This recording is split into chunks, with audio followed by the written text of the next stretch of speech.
Hello and welcome to the OT Schoolhouse Podcast, your source for the latest school-based occupational therapy tips, interviews, and research. Now, to get the conversation started, here are your hosts, Jayson and Abby. Class is officially in session. Hey everyone, welcome to the OT Schoolhouse Podcast. This is episode number 8, and we are talking about professional development today. Woohoo! Woohoo! How are you today, Jayson? I'm doing very swell. It's a nice being on summer vacation. It is, and it's hot today. Yep, Southern California for you. Ugh. I mean, Pennsylvania don't even know. No, they don't. It's taken me years to adjust. And not to mention our professional development that we're discussing today, but we're also we have some important news and business to take care of here at the beginning of the podcast. We have our winner for our Schools Out contest giveaway. Woohoo! Woohoo! That's pretty exciting. Yeah, well, we're going to make it even more exciting right now because we're going to announce her name. But first, we want to say thank you to everybody that participated in our Schools Out giveaway. We had a lot of good turnout. There are several ways to earn points. Many of you completed the survey. Many of you followed the podcast and liked us on Facebook and entered for more entries every single day. So we want to say thank you to all of you for participating in that. Yes, thank you guys so much for participating. We love to see a lot of group participation in things like this. It's really fun. This is our first contest, but it won't probably be our last. Yeah, this was too fun too fun for it to be our last. Right? Who doesn't love a good giveaway? Yeah. So, should we announce the winner? Yeah, let's do this. Why are we putting this off any longer? I don't know. Everyone out there is probably sitting on the edge of their seat right now. All right. Well, the winner is, should we do a drum roll? The winner is Hope Marie from Florida. Yay! Not Nassau County, but Nassau County is where she's from. Good. You had to practice that. We both had to look up how to pronounce that appropriately. Yeah, turns out there's a YouTube tutorial. A 15-second YouTube tutorial about how to pronounce the name of this county. Yes, which is awesome. But Hope, we are really excited that you won. Super excited. What does Hope win, Jayson? Hope will be joining us on an episode of a podcast coming up here soon. And we're going to talk to someone that is on the complete opposite side of the country from us about how she provides occupational therapy services in a school-based setting in Florida. So I'm pretty stoked for that because I've never talked to a Floridian school-based occupational therapist. Me either. And I think the other thing that's kind of cool is when you talk to occupational therapists, we all have a reason for doing the practice that we chose to be in. And we also have a reason for being an occupational therapist, most of us, like why we got into the profession. So I'm really curious about Hope's backstory too. So I'm excited to have her on to share some of her techniques and strategies that she uses and learn a little bit more. So thanks, Hope, for signing up and participating and willing to make a guest appearance. Yeah, that's going to be really cool. Can't wait. So with that, definitely stay tuned. Make sure you subscribe right now to the podcast so that you don't miss any future contests that we might do. I mean, who knows? Next time it might be another guest podcast. But we like to mix it up a little bit. Maybe we'll give away the best practice in OT school book, or we'll give away some other stuff that we have for free. Or I don't know. We'll find something, but we'll see how this goes. I'm really looking forward to it. Me too. And also stay tuned to the end of this podcast because we happen to have some pretty cool news from OT Schoolhouse and some interesting ideas that we're going to be bringing you. I can't wait to go over that. And announcing. I know. I'm really excited about it. You guys are going to love it. Yes. I love it. Me too. It's super easy and convenient and wonderful. So I'm very happy about it. Yeah. All right, Abby. Well, let's jump into the actual content for today, which is all about professional development, what it is, where you can get it, all the nuances about it, such as why everything has like 8 different names: CEU, PDU, CAU, contact hour. It can be confusing. Yeah, let's start there. Let's start with the whole what all the acronyms are and how they work and that stuff. So the first one I think is the easiest one to understand because it's in its name is contact hour. Because oh, yeah. I think that's the easiest one. A contact hour is 1 hour of professional development. Yeah, that's pretty part. Self-explanatory. Right? And so, Yes. in my understanding, the closest thing to a contact hour is a PDU, which is a professional development unit. In most Correct. cases, 1 PDU equals 1 contact hour. Correct. All right. So now this is where... what was that? Well, and now it gets hairy. Yes. Because now you have continuing education units. CEU. Which are CEUs, which 1 continuing education unit equals 10 contact hours or PDUs. Yes. And you don't see this too much, but I feel like every now and then you see it and you're like, what the heck? Like, yeah. Can we just be direct about it? because this is the one that you see oftentimes that is in a decimal form. It's like you need, or this is 0.1 CEU, which makes it seem like you're getting like nothing. It's like 1/10 of something is what you're getting. Right. But 0.1 or 1/10 of a CEU is the same as 1 contact hour, typically.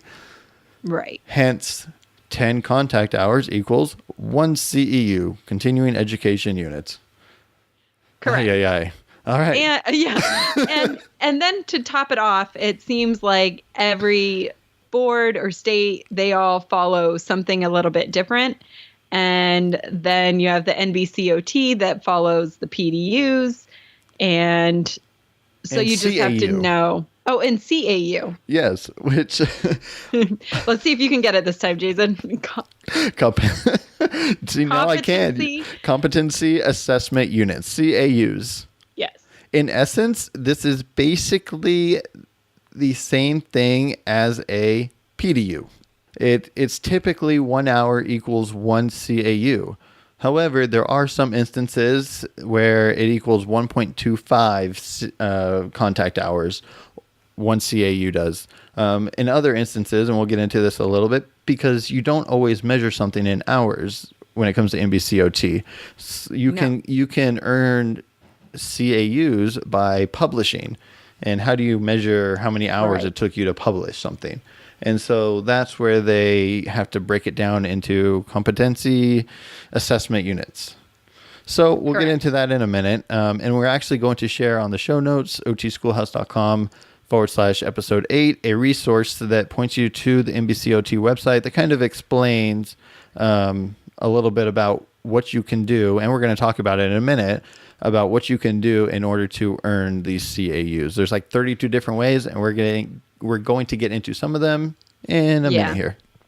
And, I think it's interesting because until we started doing the research for this podcast, I sort of always just assumed I needed to have CEUs and the ones from AOTA. But it turns out there's actually a wide variety of ways you can demonstrate that you've done professional development, not just for NBCOT, but also for different state boards and all of that. So we're going to go ahead and get into it.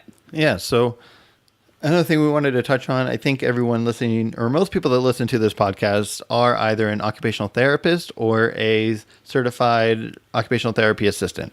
Therefore, you mostly all know that OTs and COTAs, we need 36 units, CAUs, every 3 years if we want to keep our NBCOT certification. 36 PDUs. Or CAUs. A CAU and no, it's actually CAUs.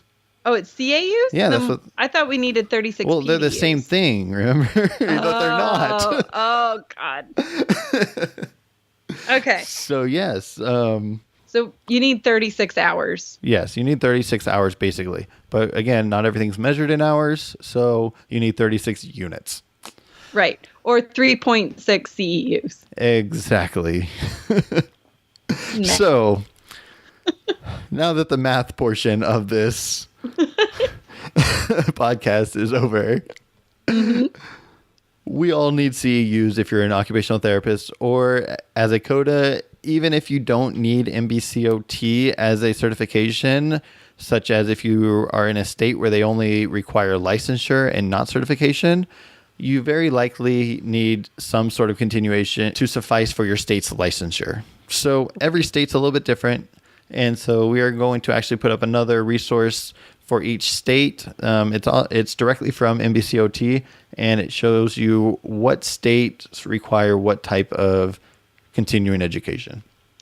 Right. And, I think it's important to note, what is the purpose of continuing education and what is the purpose of professional development? And it's because, as professionals, our profession is constantly changing. Occupational therapy has evolved tremendously from its inception. So if you think of, our need to stay on top of evidence and research, this is a way for state licensures and the national board to regulate and make sure that OTs are achieving that. Yeah. And staying up to date with the evidence-based research, and that we're doing evidence-based practice because that is what allows us to get paid, essentially. Yeah. And justify ourselves. So definitely. Right. And justify ourselves as a needed service. Not to mention, I don't know about you, but coming straight out of college, I felt like I knew nothing, and I've learned so much through going to conferences, taking courses, getting the SIP certification. Like, so much of that has helped shape the occupational therapist that I am. So, college is just the beginning. Oh, it really is. And if you think of, I've been out of school 10 years now, and I think of just everything that's changed, even with theories and research. Sensory integration has a lot more research behind it now than when I was in school. There's just a lot of research that comes out, and if you're not doing professional development and getting these hours, then you're not going to be able to practice using evidence-based, which is a requirement of the education codes, at least in California. But it's the requirement for special education is that we provide our students with evidence-based practice. Exactly. So one thing about NBCOT or licensure for a state is that typically they don't ask you to send in all of your certificates every 2 years, every 3 years when you do it. They only just ask you to write down the name of the course and when you took it or how many units it was. However, that said, I don't know about you. I think you might have been too. I was recently audited. No, I've not been audited yet. Oh, no? I got audited by NBCOT this past year. Knock on wood. I might. My renewal is coming up in September, so I'm looking for it because I'm just sort of assuming it's going to happen soon to me because it just does. It seems like a few people that I know have been audited this year. So it's like they're going, maybe every few years they just decide we're going to audit everyone. I don't know. How quickly were you informed you were being audited after you submitted your application? And how did that happen? It was fairly quick. I got a notice in the mail. I know that's how it came. Right. But I don't know how long it took to process that. Got it. So, but, it was relatively simple. I keep all my certifications in a file, with the rest of my important documents that I have. And I also keep an Excel spreadsheet that kind of keeps up to date what I've taken and stuff like that. So that way it's easy to get to, easy to find. Well, you're way better than me because I just kind of put them into a folder. Yeah, and I also used OTAC, Occupational Therapy Association of California. They have their own system. If you're an OTAC member, they actually keep track of, if you go to an OTAC conference, they actually log all those in for you into their Occupational Therapy Association California. They have some sort of contracted company that you have access to as a member. Mm-hmm. Yeah. And then on top of that, I recently started using the NBCOT Navigator, which also provides a similar service where you can log, or they have a renewal log where you can add activities, and it's super user friendly. It seems really intuitive. I found it really easy to use, and it helps you keep track of all your professional development units that go towards your NBCOT registration. But I think you could probably use it to also keep tabs for your state licensures. Mm-hmm. It's just, it doesn't automatically go back and forth between them. Yeah. Yeah. That'd be cool if they created that, but that would be still awesome. Pretty good. If you're listening, NBCOT. AOTA, YouTube. AOTA. But get that set up. Right.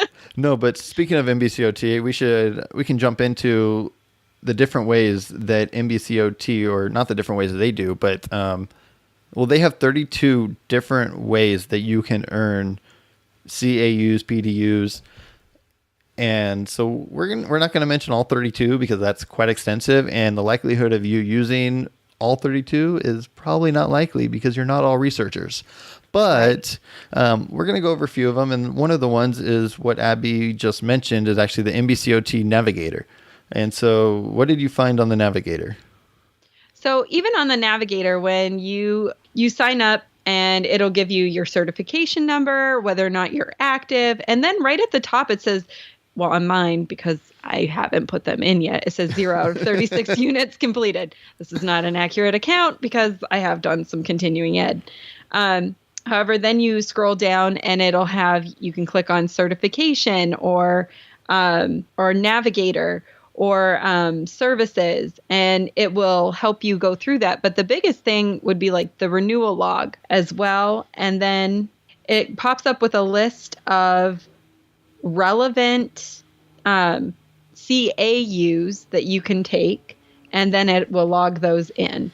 Yeah, so on mine, because I'm like a pediatric, I had them look at me as though for pediatrics, because that's my main area of practice. And if you list that, it'll say, you can do case simulations. Mm-hmm. And for instance, if I click on one child with a vision impairment, and then I can go through that case simulation, and it will give me a competence assessment unit for that. Man. Yeah, and I know I went through one of those too, the virtual experience, and man, I learned a lot. They were tricky. But they're actually not bad.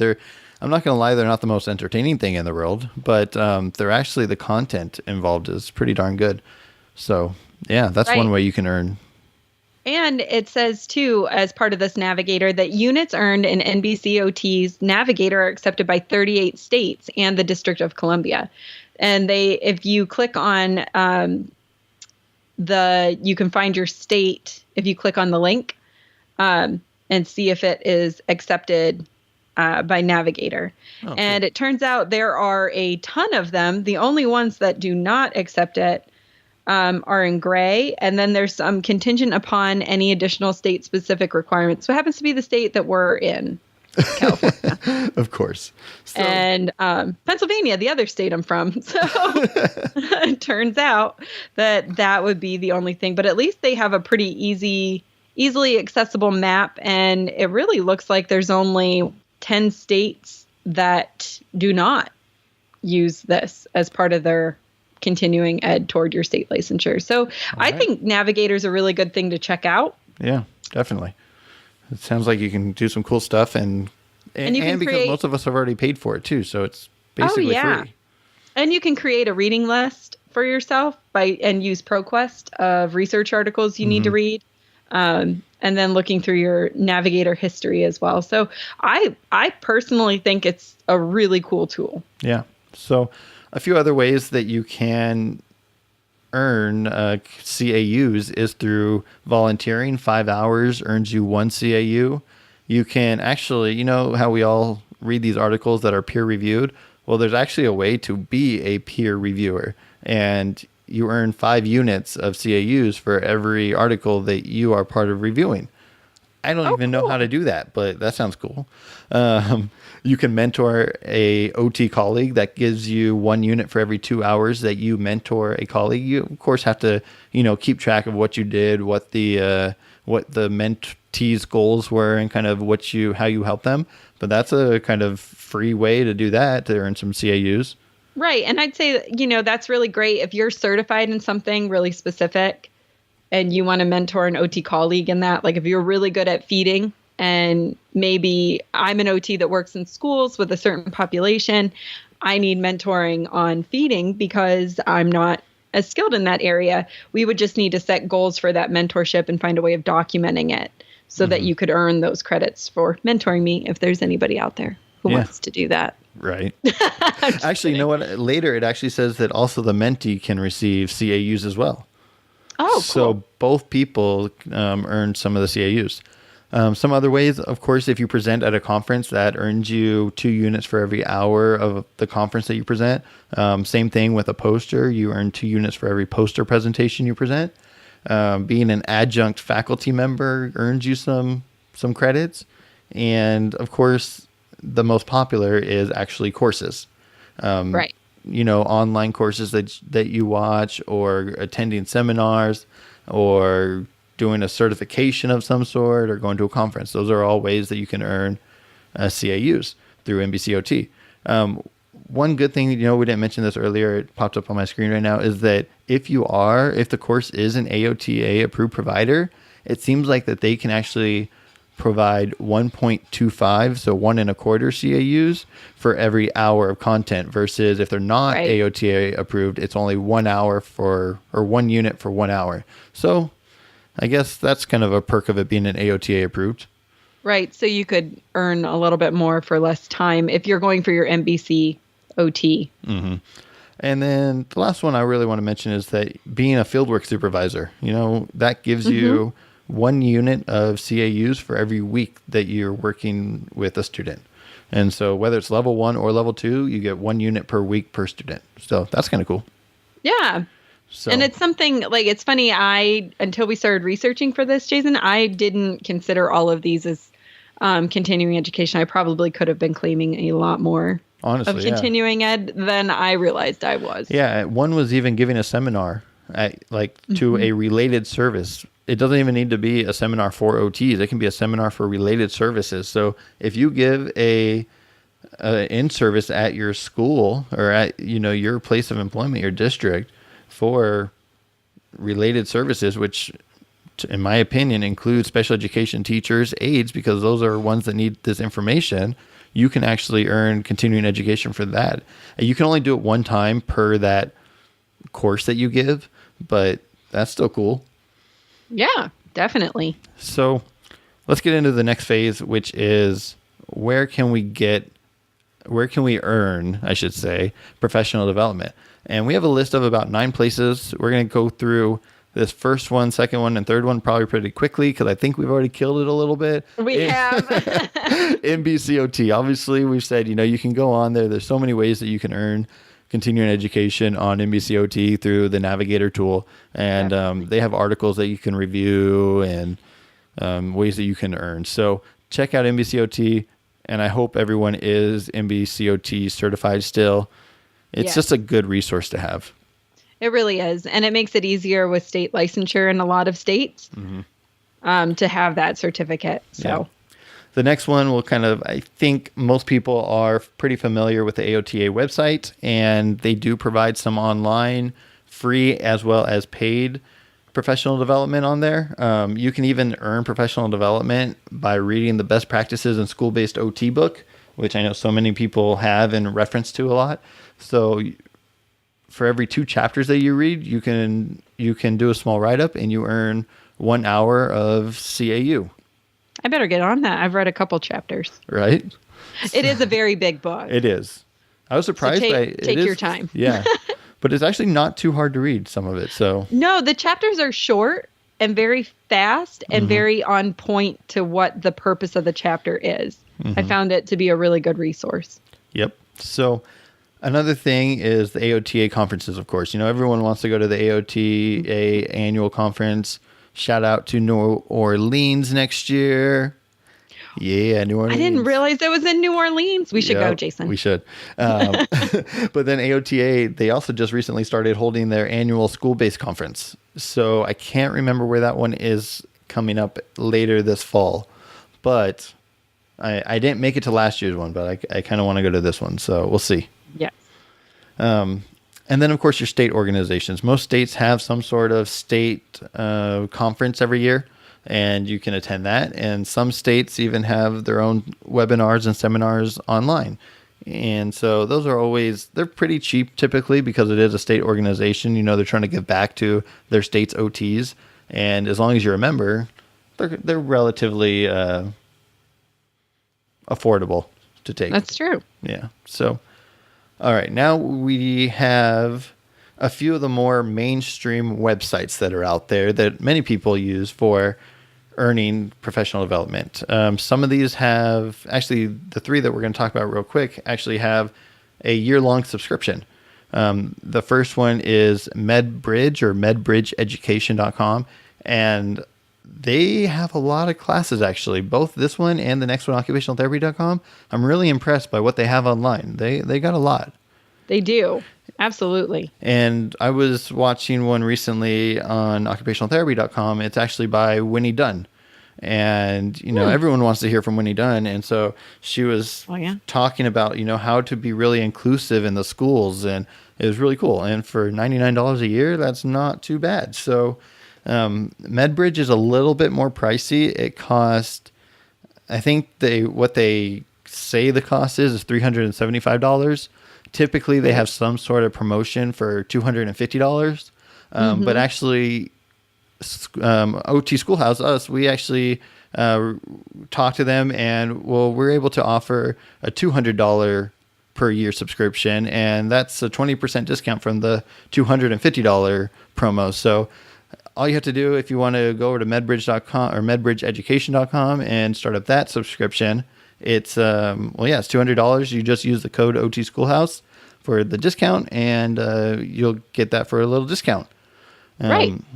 And we are an affiliate for them, so it helps us keep the podcast going and helps us bring you more content.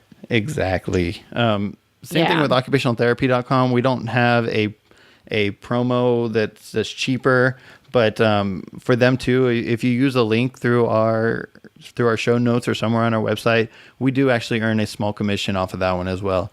This next one, Summit, we don't earn a commission, but we like it, so we want to let you know about it. We do. I was just clicking through their autism continuing education courses, and it is a really pretty good. They have a lot of them. Oh, really? 19 of them. Oh, wow. And they really range and provide good content. That's cool. So what I like about Summit is that they have almost, if you want to call it, a dual immersion type of way that they do this. You can pay $249 a year for just their online content, or you can pay an extra $50, $299, and you get their online content as well as any live course that you want to go to. So if you're in an area, a metropolitan area where Summit courses, you're getting those things in the mailers all the time that say, hey, this is Summit. We're going to be at the hotel near you. I mean, you can go to as many of those as you want for $300 and take their online courses. Yeah, I think that's really nice. I mean, particularly because you and I live in Southern California. Yeah, I get those mailers. And we have access to everything's kind of within driving distance. Well, plus they tend to be like surrounding us. They'll do one in Anaheim, Ontario, and Pasadena, which is like, it doesn't matter which way we drive, we get to one. Right. So this next one's really cool. This is actually a website, or it's a business that is actually trying to bring on people to work for them. So it's like a contractor, but they do telehealth. And so they contract with school districts to provide occupational therapy through the computer with students. And so you can imagine this is really popular, I'm sure, among districts that are in the more rural area. In fact, the district that I work at, we forgot to tell them that you have a new job. Oh, that's right. I am changing school districts, and I'm super excited about it. I'm going back to a district I previously worked for that I really enjoyed, and I'm back there now. More on that later. I didn't even change. We didn't even tell anybody that. I know, but I'm very excited. Yes, the district that she used to work for, and I still currently work for, is using presence learning for speech therapy. And so we have students that with an aid, they get on a computer and they receive speech therapy through or from an SLP that is on the computer. And so it's kind of cool. It actually worked out. We were a little skeptical when we started it, but it seems to be working out for students that are at least at a certain level or higher. So, right. And I don't know, Jason, did you go to the presence learning part of the California Occupational Therapy Conference? I did, and that was really cool. Joanne Sorg. Oh, yeah, we both were there. Yeah, Joanne Sorg gave that presentation, and she kind of showed us how it worked. Right, because I was super skeptical of telehealth, but we may need to bring them on the podcast to see how talk to them more about that. Yeah, that'd be really cool. As far as today's conversation, they right. That's super cool. But I digress. I know we both. But anyways, they actually provide free professional development on their website. Just 2 nights ago, I was watching a webinar that was from Temple Grandin. Many of you, I'm sure, know Temple. She's kind of all over what is autism and everything about that, everything that is autism.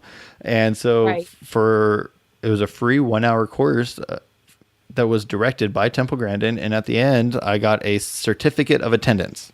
Nice. Yes. Presence Learning is very clear that that they do not offer continuing education for these webinars. However, they send you the certificate of attendance.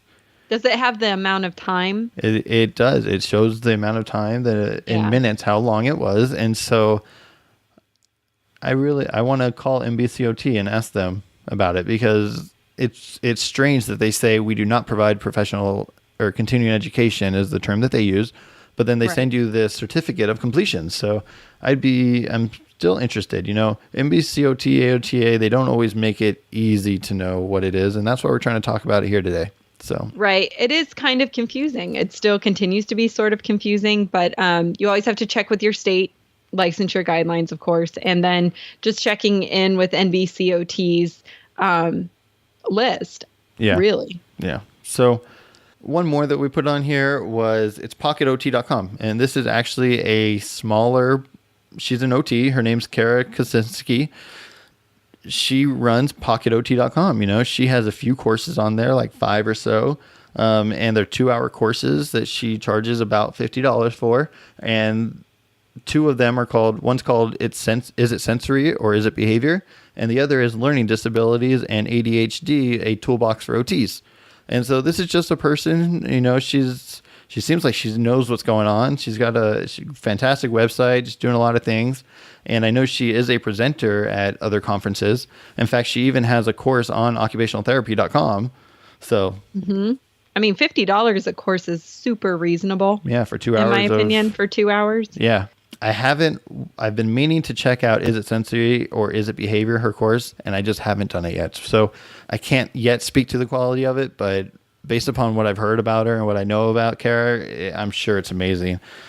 We will have a link to her website as well, where you can check out her courses. She also has a ton of other free resources and paid resources on her website, so I highly recommend it. And and we are an affiliate for her as well, because we do believe in what she's doing. And so we do receive a small kickback if you use our link and purchase either one of these courses or something else on her website. So real quick, I want to say we are definitely not, just recommending these sites because we do earn something from them. In fact, we haven't earned anything from any of these sites except for MedBridge, which is like one person signed up for MedBridge from us. But these are just honestly good websites that people enjoy and use. So that's why we're recommending them. Correct. And so we just want to make that clear. We have one more on here, and I put this one on here not only because she was on episode 2 of the podcast, Trisha Gomez with RhythmWorks Integrative Dance, but also because it shows that you don't necessarily have to be an occupational therapist in order to provide professional development. And likewise, as an occupational therapist, we don't need to earn professional development from an occupational therapist specific. I think it's important that we actually go outside of our range a little bit, because it allows us to expand OT. Like, I would never have even thought about dance, but because she collaborated with other OTs, other PTs, and even behavioral therapists, she put together a certification course that OTs can take to learn how they can use their occupational therapy skills to work with students who are interested in dancing. How cool is that? So I think that's fantastic. And I think that you're right. There's some vision therapists too. That I think OTs, because we often are addressing vision processing and visual processing needs. If you're looking for, that, or taking courses from SLPs are very helpful, because we need to be able to communicate with our students too. I would say definitely going outside of occupational therapy and occupational therapists is a really good way to earn your professional development and get some insight into things that you might not be thinking about as an OT. I was just thinking, when I took Handwriting Without Tears, the person that gave that course was a teacher, a special education teacher. And I remember I learned so much about how educators educate students, which made me better at assessing kids within the school setting because I understood how they were being educated. I learned something like direct instruction. I finally figured out what that really meant. And teachers, we use Just Right Challenge, but some teachers would use zones of proximal development. So I only got that information from taking continuing education courses that were not provided by an occupational therapist. Yeah. So that's super cool. It's good that we don't always stay in our realm. You know, sometimes we go to conferences and all we do is like, I don't know, we kind of get into that OT bubble. Yes. But sometimes it's nice to get out of the OT realm and take a course from here or take a course from there and see how we can apply that to occupational therapy. So that's cool. Right. All right. So we actually have one more way that it's a new way that you'll be able to earn professional development. And how is that, Abby? Well, we're super excited to be starting to deliver you opportunities to earn professional development for listening to our podcast. Not every podcast is going to be applicable for professional development, but we're going to design podcasts that are, and that's going to incorporate having specific learning objectives, using evidence-based practice tools, and giving you the opportunity to earn professional development while you're doing things like, in my case, walking my dog. Yeah, or driving to work. Driving between schools, or working out at the gym. Cooking dinner. I don't know. Oh, yeah, cooking dinner. I love listening to podcasts while I cook dinner, actually. So that being said, you can hop on over to OT Schoolhouse and you can look for professional development quizzes that you can take in relation to the podcast that you've listened to. And we will identify what podcasts will be available for professional development so that you can earn those credits on the go. Yeah, and so this isn't quite up just yet, but they are coming. And yeah, we're excited to get this rolled out for you guys. Right. And right now we are working towards becoming an AOTA approved provider. Presently, we'll be providing you with a professional development certificate of completion. Our podcast that we're providing you the opportunity to earn the professional development for, we are making sure meet the criteria of NBCOT's professional development guidelines that we discussed earlier in the podcast. Yeah. Yeah. And so it's really going to be simple. You just go on after listening to the podcast, you go to that podcast episode, and then you click on the link that says, earn professional development, and you'll pay a small fee. We're thinking somewhere between $10 and $20 right now per episode, depending on the length of the episode. You will take a short quiz, and the next thing you know, we will be emailing you a certificate of completion that, as Abby likes to do, hang them up on her refrigerator. That's correct. So should you want to hang that up on your refrigerator, as I like to do, or frame it and put it over your bed, that's weird. Don't do that unless you really want to, if you're really proud of it. I know some professional development courses are lengthy and difficult, but these are just opportunities for you to earn these credits earn professional development time toward your licensure or toward your NBCOT registration. Now, as far as state licensure goes, that's your responsibility to check and make sure that what we're doing provides what you need for your state licensure. Correct. We're going to be doing our best to make sure that we can reach as many OTs in as many states as possible. But every state, like we said earlier in the podcast, is a little bit different. So make sure you check out the episode 8 notes page and click on the link that shows you each individual state's requirements. Right, because we don't want to say that it's good in your state, but that we don't know specifically those state guidelines. Yeah. Eventually, we hope to have some sort of list of our own to show you. Does California accept OT Schoolhouse podcast? Yes, it does. Maybe, or does New Hampshire? Well, New Hampshire doesn't. Hopefully, we'll eventually have a chart for you that shows you exactly which states our professional development, our podcast will work for, but we're not quite there yet. Right. So just make note of what your state's requirements are, and then go ahead and we will start bringing you podcasts that you can check out quizzes for and earn those certificates of completion.